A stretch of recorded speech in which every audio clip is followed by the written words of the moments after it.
Assalamualaikum warahmatullahi wabarakatuh. Selamat datang ke semester 6. Okay, saya ALIF NAIM Muhammad Nasir dan insyaAllah hari ini saya akan berkongsi tentang throat infection. So, relax and enjoy the show. Okay, bismillahirrahmanirrahim.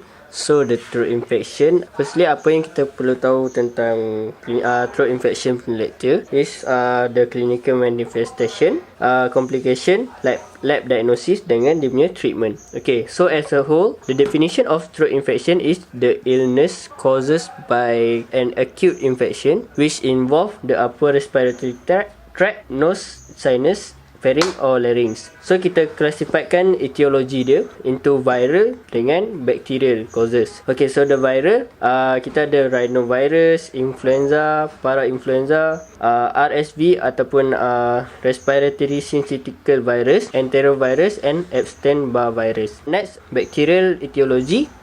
Firstly, group A beta hemolytic streptococci, Neisseria gonorrhea, Corynebacterium diphtheriae, Mycoplasma pneumonia, and then Francisella tularensis. Okay, the etiology is mostly due to viral. Tetapi untuk bacterial, the most common causes is by group A beta hemolytic streptococci, which is 5 to 30%. Untuk throat infection, ada juga yang bukan daripada viral dan bukan juga daripada bacterial, such as from including allergy dengan physical irritation. Okay, next we'll proceed to the clinical diagnosis or clinical manifestation of pharyngeal tonsillitis. Okay, so kita classifykan sama juga into bacterial diagnosis dengan viral diagnosis. For the bacterial, ada acute onset and then temperature higher than 38 degree, which is presence of fever, and then tender anterior cervical lymph node, kemudian tonsillar erythema or exudate, and then the patient must be between 3 to 15 years old, which is young patients. Okay, untuk viral causes pula, untuk viral kita ada rhinorrhea, cough, diarrhea, conjunctivitis dengan older age. Okay, since the lecture untuk minggu ni berkaitan dengan group A beta hemolytic streptococci, so just focus on bacterial causes. Okay, table ni untuk streptococcal score for group A beta hemolytic streptococci pharyngitis. Kita ada symptom dia including fever, absence of cough, cervical adenopathy, tonsillar exudate, and then patient's age. Absence of cough ni, kenapa absence of cough? Sebabnya kalau presence of cough, kita excludekan dia masuk dalam viral kan. Okay, and then patient age for bacterial causes must be less than 15 years old. Okay, so kalau age of patients higher than 45 years old, if it means viral causes. Okay, so the score dia kalau negative 1 or 0 means the probability of streptococcal is 1%. Then kita tak perlu buat apa-apa testing or therapy. And then kalau 1, 2 or 3 score, which is the probability of streptococcal is 10 to 35%, kita kena buat rapid antigen test. Okay, rapid antigen test ni test for the detection of bacterial antigen. Okay, and then the fourth, if the score is 4 or 5, which is the high probability of streptococcal, kita kena buat empiric therapy or rapid antigen test. Okay, empiric therapy ni treatment before diagnosis, contohnya macam antibiotic therapy. Okay, so next we'll proceed to the scarlet fever. Okay, scarlet fever is the bacterial illness caused by the patient streptococcal disease. Okay, so the incubation period dia range between 2 to 4 days, and then the symptom, kita classifykan symptom dia into 3 parts.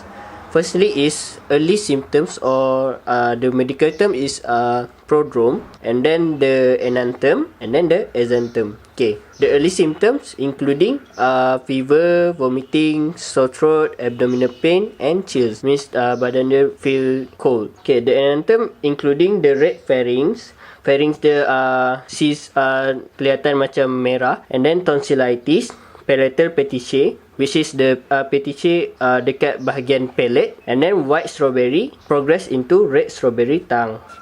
Okay, ni contoh untuk palatal petechiae. Ni dekat bahagian palate ada red dot. And then okay, ni white strawberry tongue. White strawberry tongue due to the hypertrophy, and then it will progress into red strawberry tongue.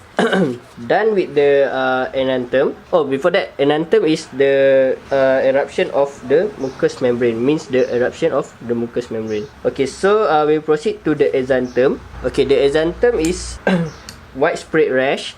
Okay, widespread rash exanthum related to the fever, which is the rash appears 12 hours after fever. Okay, so the character of the exanthum is, firstly kita ada goose skin ataupun red pinpoint goosebumps. Dia sama macam time kita tengah into the adrenaline rush. Okay, and then character of face, dia tak ada rash, and then the flushed cheeks plus circumoral pallor. Okay, ni contoh untuk circumoral pallor.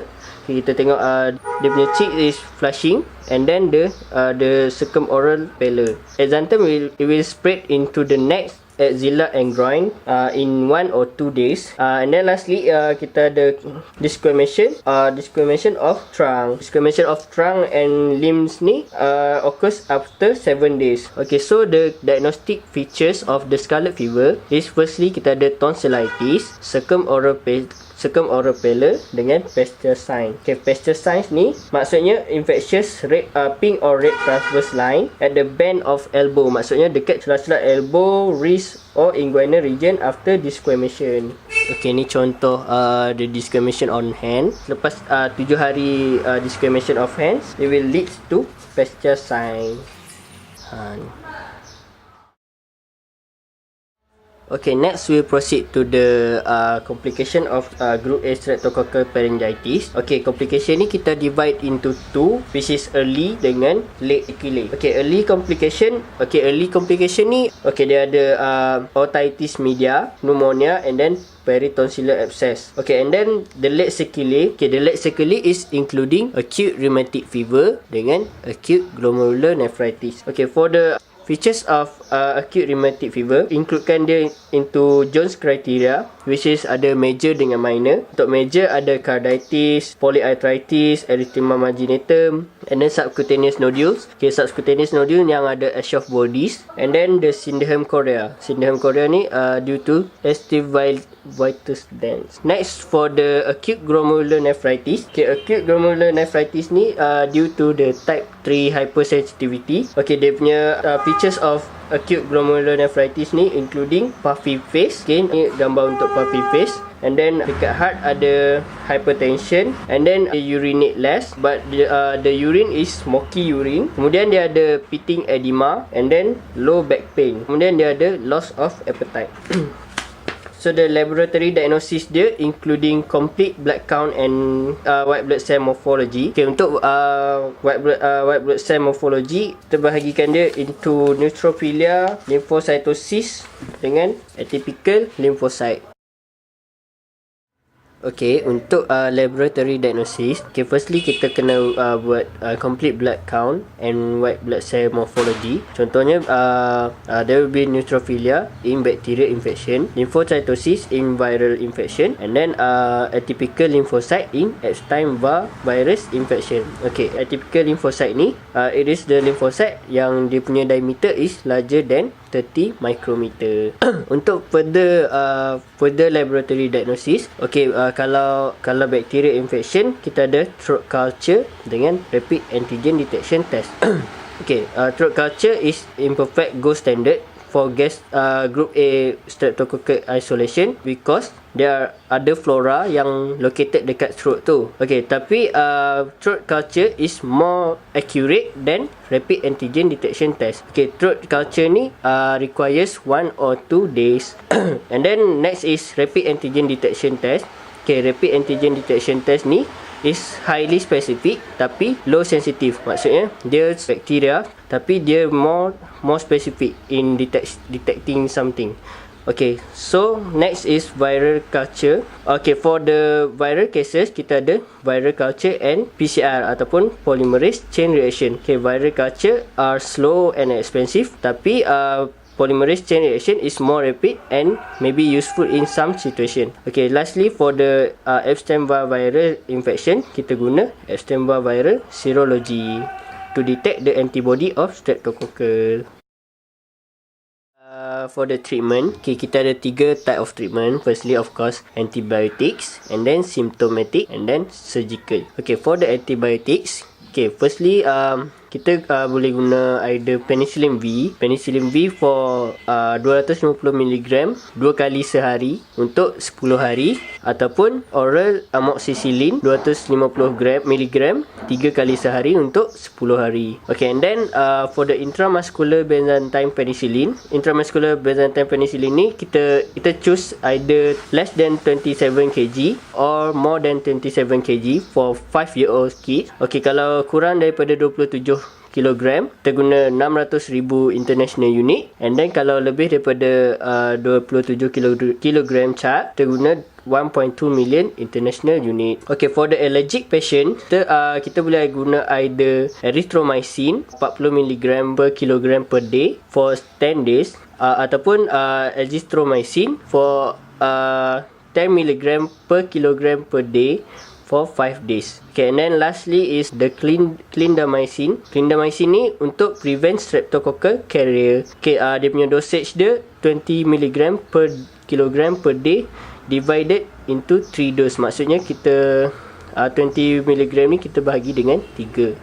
Okay, for the symptomatics pula, symptomatics ni either local anesthetic spray untuk ulcerative stomatitis, and then kita kumur dengan air garam, and then third is oral analgesic antipyretic such as ibuprofen. Regarding the surgical, okay, the surgical is of course the tonsillectomy. Tonsillectomy ni, if the patient is having 4 to 5 confirmed group A streptococcal infection in a single year, maksudnya dia ada 4 atau 5 kali infection dalam masa setahun, and then chronic sore throat with adenopathy without proper treatment for 6 months, and then lastly is hypertrophic tonsil, obstruct breathing dengan ataupun deglutition. Lastly is drainage of peritonsillar abscess. Okay, setakat ini saja perkongsian saya untuk hari ini. Semoga apa yang disampaikan dapat manfaat untuk kita semua. So kalau ada apa-apa kekurangan ataupun info tambahan, boleh ditulis dalam komen, boleh komen di bawah. And then jangan lupa untuk like, subscribe dan share the videos. Okay, terima kasih semua.